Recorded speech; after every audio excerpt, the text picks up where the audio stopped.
It's a very big week as far as the legal fraternity in our country is concerned. Why? The JSC is starting a new round of interviews. It's this morning for positions in the country's courts. 4 candidates needed for the SCA, the Supreme Court of Appeal. Interviews also going to be taking place for judges to serve in the High Court and the lower courts. I'm joined on the show by Prof. Swart, visiting professor at Wits Law School. Good to have you on the show, Prof. Hi. Thanks for coming in. Thanks. And it's such a big week, isn't it? I want to sort of start from the top if we can. So right. All eyes on the legal fraternity about who gets appointed and how they get appointed. What do you make of this process? Right, so it's a big week because we know, across the courts there'll be appointments, and especially eyes will be on the Supreme Court of Appeal because that's such an important and busy court. The most interesting thing I think this week is that there'll be new, fairly new criteria in terms of what kind of questions the JSC can ask the candidates, and it's expected to be a fairer process than we've seen, in previous years where, the process was very politicized and, arbitrary questions were asked. So now the emphasis will hopefully be more on, knowledge, experience, and the not quality on your political of judgments. standing, because a lot of those Yes. questions were quite leading in the past, weren't they? It was difficult for judges to answer. Yes. So from this point of view, one is really concerned to look at the JSC commissioners and, the way they sort of show respect for the candidates more, because we know in the past there has also been complaints that candidates simply felt abused or disrespected and said they have to go back to their courts and then be respected by litigants, whereas they were, treated so badly by the JSC. So one really hopes that, all in all, there'll be an improvement. There was some criticism a couple of years ago as well, Prof, that it was because it was being televised, that there was a bit of showboating because the TV cameras were on those who were doing the interviews. I mean, was that a fair critique, do you think? I don't really think so. I think, in modern times, candidates should just accept that this is the way the public is also drawn into the process and public participation. The transparency is important. Exactly. Yeah, the views of the public matter, yes.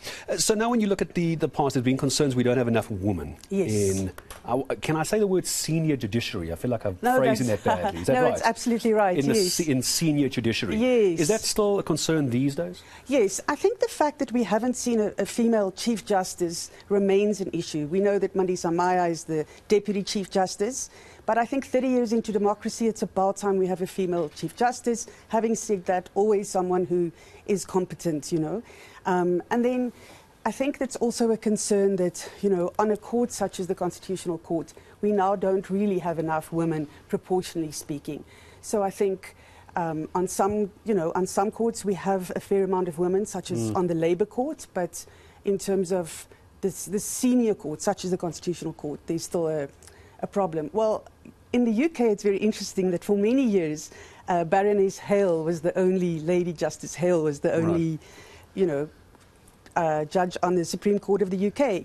So South Africa is not unique in having that problem of the, underrepresented, the females are underrepresented on the senior level, but here, because of our constitution and our history, it's really important that that gets corrected. Yes. It is important as well, apart from the history, which obviously I think anybody will agree with you on. Yes. We always have, and it's such a sad issue to discuss, but the scourge of GBV in our country, and the criticism of the judiciary is that there were more senior judicial officers, more female judicial officers, there would be a slightly different slant on how courts handle those sort of court cases. So it has a knock-on effect into society, doesn't it? Yes, I think empathy is what female judges very often bring, because there's a big academic debate about what exactly is it about female judges that would change the judiciary. But I think that's that sense of empathy. And then also, as we know, there are many more female law students these days than male law students. I didn't know that. Is not, that is not represented or reflected in the judiciary or the senior judiciary. Female law students need role models, need to see that they can make it all the way to the top. And that could be part of the transformation argument as well, isn't it? Because how do those who are in the senior positions of the judiciary at the moment, what's the mindset they need to change to get more females, get more women into very high senior positions, possibly even Chief Justice. It feels a bit like a boys' club. You can't quite get in. Yes, it's always been a boys' club, you know. So I think some things really need to be taken into consideration these days. For example, if a woman needed to take some years off because of, say, child-rearing responsibilities, this shouldn't be frowned on, but accommodated, you see.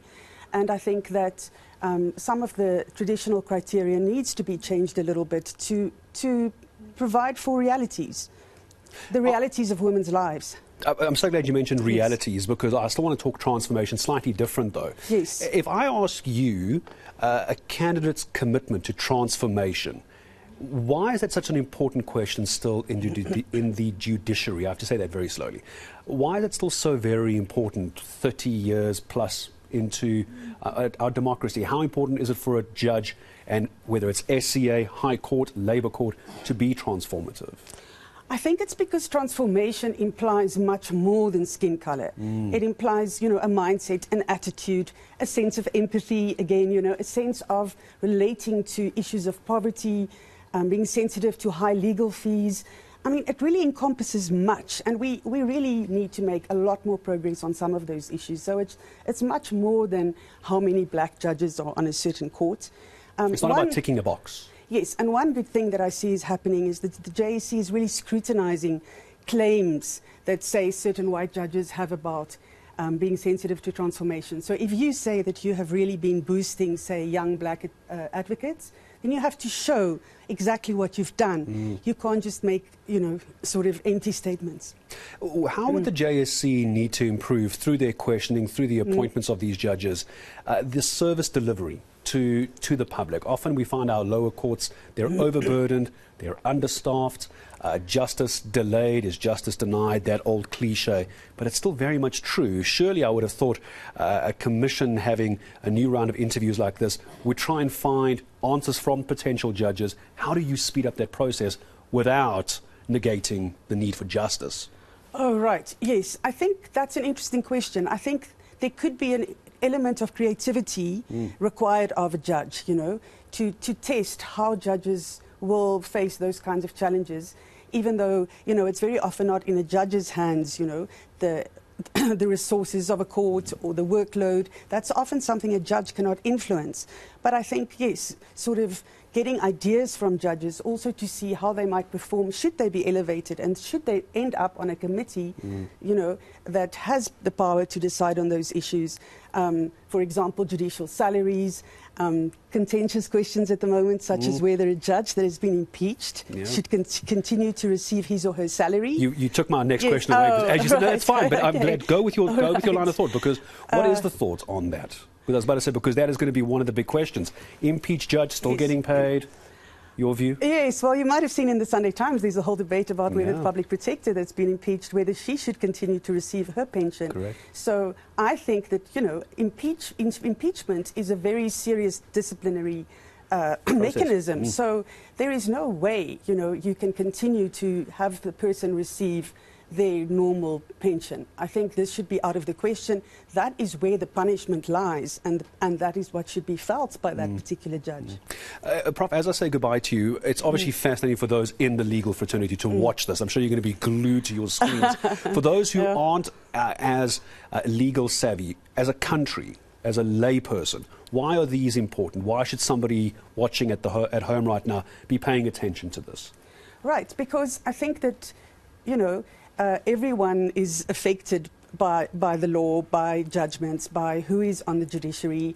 And I think that, you know, for the sake of transparency, the public almost has a duty in a democracy to try and be interested in these matters, you know. And law isn't always rocket science. You know, many of these questions are completely accessible to someone who hasn't studied law. So yes. That's why it's going to be so fascinating, because especially for the general public, they can watch it, and when they see that judge in court later, they can go, well, he got the job because he was asked the questions, and he or she is the right person for the job. Prof, thank you very much for coming in and speaking to us. Prof Mia Swart, visiting professor at the Wits Law School, going to be fascinating as well. So a Judicial Service Commission, new round of interviews this morning. We spoke about it very briefly. 4 candidates needed for the SCA, and then we start going down to, respectfully, the lower courts, as important, but respectfully, the lower courts. So we'll keep a very, very close eye on that.